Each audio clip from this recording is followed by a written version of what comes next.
పెడదాం. ఓం గురు బ్రహ్మ గురుర్విష్ణు గురుదేవో మహేశ్వర గురు సాక్షాత్ పరబ్రహ్మ తస్మై శ్రీ గురవే నమః. ఓం అన్నాదో శ్రీ జగన్నాథ మద్గురు శ్రీ జగద్గురు మమాత్మా సర్వభూతాత్మ తస్మై శ్రీ గురవే నమః. ఓం అఖండ మండలాకారం వ్యాప్తం యేన చరాచరం తత్పదం దర్శితం యేన తస్మై శ్రీ గురవే నమః. శ్రీమతి ఏకైక గురువు ఆధ్యాత్మిక సామ్రాజ్య చక్రవర్తి శతాధిక గ్రంథకర్త హిందూ జ్ఞానధర్మ ప్రదాత సంచలనాత్మక రచయిత త్రైత సిద్ధాంతాధికర్త శ్రీ శ్రీ శ్రీ ఆచార్య ప్రబోధానంద యోగీశ్వర్ల వారిచే రచించబడిన పరమ పవిత్ర పరిశుద్ధ ప్రథమ దైవ గ్రంథము త్రైత సిద్ధాంత భగవద్గీత. అందరికీ జ్ఞానం చక్కగా అర్థం కావాలని గురుదేవుని ప్రార్థించుకుంటూ మొదలుపెట్టుకుందాము. మనము కర్మయోగం అనే అధ్యాయంలో పోయిన వారం 7వ శ్లోకం వరకు చెప్పుకున్నాము. ఈరోజు మనం 8వ శ్లోకము చెప్పుకుందాము. 7వ శ్లోకంలో ఏమన్నారంటే,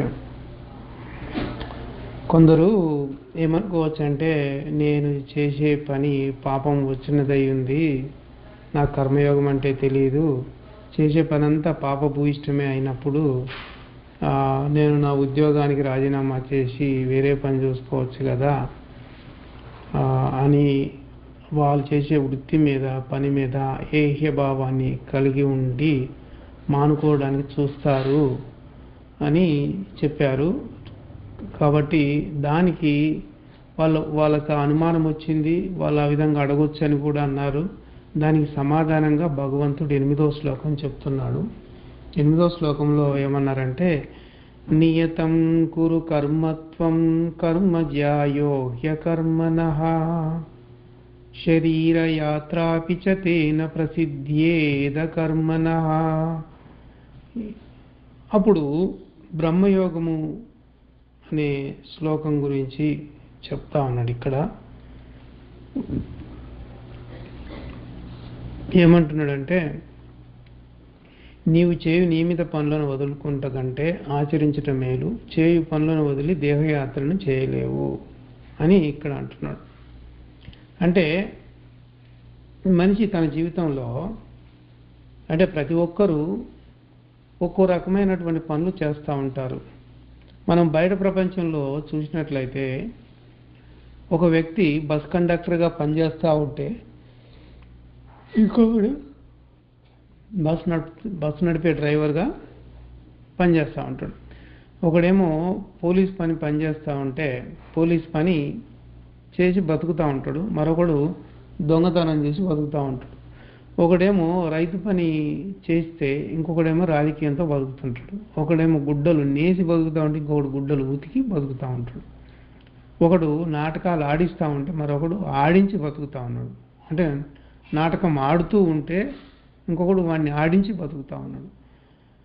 ఇట్లు ఏదో ఒక పని చేసి దానివల్ల వచ్చిన డబ్బుతో ఆకలికి కావాల్సిన ఆహారాన్ని వాళ్ళు సమకూర్చుకుంటున్నారు.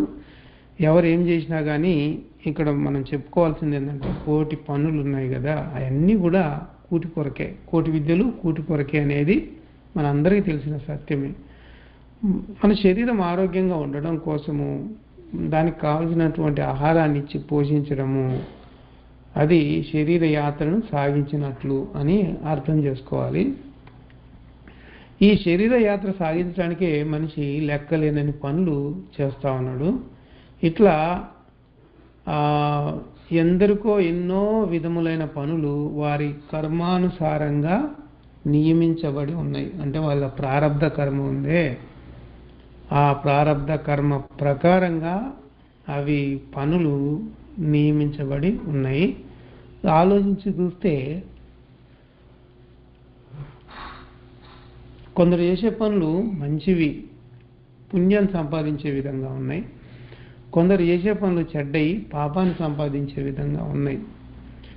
అయితే వాళ్ళు పాపాన్ని సంపాదించే పనులైనా పుణ్యాన్ని సంపాదించే పనులైనా అవన్నీ కూడా నియత కార్యముల వలన, నియత కర్మ వలన, వాళ్ళకున్న నియత కర్మ వలనే జరిగే కార్యాలు అవి. అంటే వాళ్ళ ప్రారబ్ధం ప్రకారంగా అవి అమలుకు వచ్చి జరుగుతున్న పనులే తప్ప అవి వేరు ఏమీ లేవు. అవన్నీ కూడా వాళ్ళు గత జన్మలో వాళ్ళు సంపాదించుకున్న కర్మ ప్రకారంగా ప్రారబ్ధం కేటాయించబడి దాని ప్రకారంగా వస్తున్న కర్మ కాబట్టి దాన్ని పనులు చేస్తున్నారు కాబట్టి అది నియత కర్మ అంటున్నాము.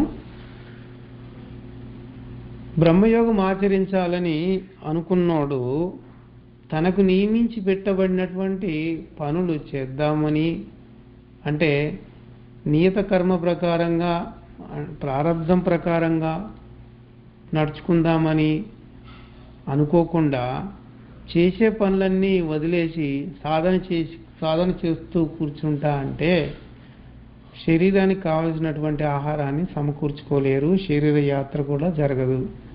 శరీర పోషణ చేయవారు వేరుగా ఉంటే బ్రహ్మయోగం చేసుకుంటే అది వేరే విషయము. కానీ శరీర పోషణ నిమిత్తం పనులు చేసే వాళ్ళకి బ్రహ్మయోగ సాధన అసలు కుదరదు. గట్టిగా కూర్చుంటే శరీర పోషణ, వానికి సంబంధించిన శరీర పోషణ కూడా కష్టమైపోతుంది. కాబట్టి శరీర యాత్ర కోసం నియమించబడిన కార్యాలు చేయ వారందరినీ తగిన విధంగా వాళ్ళందరికీ సంబంధించి తగిన విధంగా కింద శ్లోకంలో చెప్తా ఉన్నాడు. అంటే ఈ కింద శ్లోకం తెలుసుకుంటే మనం ఎట్లా చేస్తే మనము పాపాన్ని తప్పించుకోవడం అనేది ఉంటుంది. అంతకుముందు శ్లోకంలో మేము ఈ పాప పనులు చేయడం కంటే మాండం మేలు కదా అని వాళ్ళు అనుకున్నారు. అంటే వాళ్ళ ఉద్దేశం ఏంది? కర్మయోగం కంటే బ్రహ్మయోగమే గొప్పది, ఈ పనులు చేయడం కంటే బ్రహ్మయోగం చేసుకుంటే బాగుంటుంది కదా అని ఉద్దేశం. మరి భగవంతుడు ఏం చెప్పాడు 8వ శ్లోకంలో? మీరు పనులన్నీ వదిలేసి కూర్చుంటే మీ శరీర పోషణ ఎట్లా జరుగుతుంది? మీ మీద ఆధారపడిన వాళ్ళకి ఎట్లా నడుస్తుంది? అదంతా అది కుదరదు కదా. మీ మీద ఎవరు ఆధారపడే వాళ్ళు లేకపోతే పోయినా సరే బాగుంది, కానీ మీ మీద ఆధారపడే వాళ్ళు ఉన్నప్పుడు అలాంటి పని చేయడం కాదు. మీరు బ్రహ్మయోగం సాధన మీకు అది సరిపోదు. కాబట్టి మీరు ఎలా చేయాలి కార్యాలు అనేది 9వ శ్లోకంలో తెలియజేశాడు. మనం ఈరోజు ఇక్కడికి ఆపేద్దాము. వచ్చే వారము 9వ శ్లోకము చెప్పుకుందాము. మంగళం పాడి ముగిద్దాం.